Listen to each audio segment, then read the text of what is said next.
Do you ever feel like someone's watching you? Well, if you're a UK citizen, the government is attempting to step up its public surveillance policy and even snooping on your personal emails.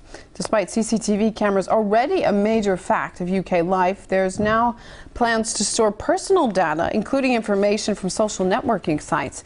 As RT's Ivor Bennett reports, it's the taxpayer who could be footing the bill.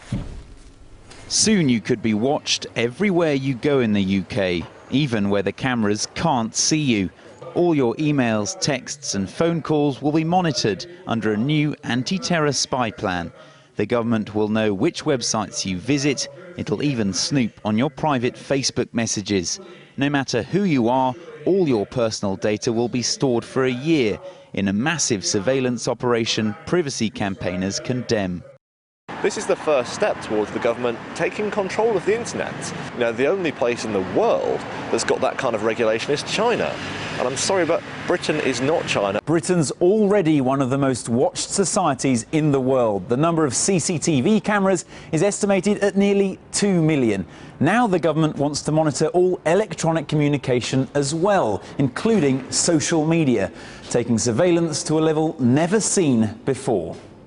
Just what you say in calls and messages won't be kept, but the government will know exactly who you speak to, when you do it and where you are. It'll be stored by broadband and mobile companies, but security services will have real-time access at the click of a button, secretly living your life with you. Digital rights groups say it'll leave people living in fear of Big Brother. The problem here is really that it is intrusive.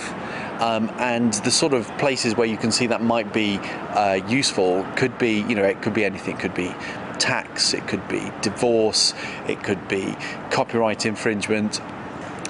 Terrorism and serious crime are a tiny subset of the possibilities that you could use this information for. It's the ones being watched who are paying for it too.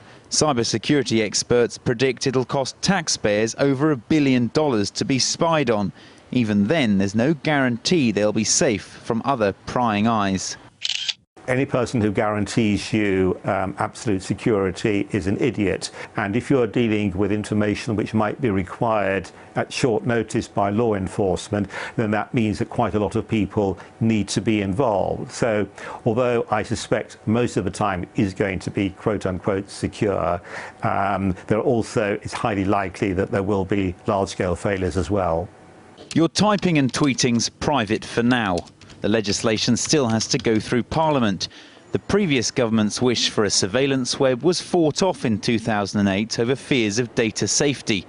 The greater fear this time, we're told, is the threat to national security, with events like the Olympics the government's justification. So it may not be long before what you thought was personal reaches a much wider audience. Ivor Bennett, RT, London.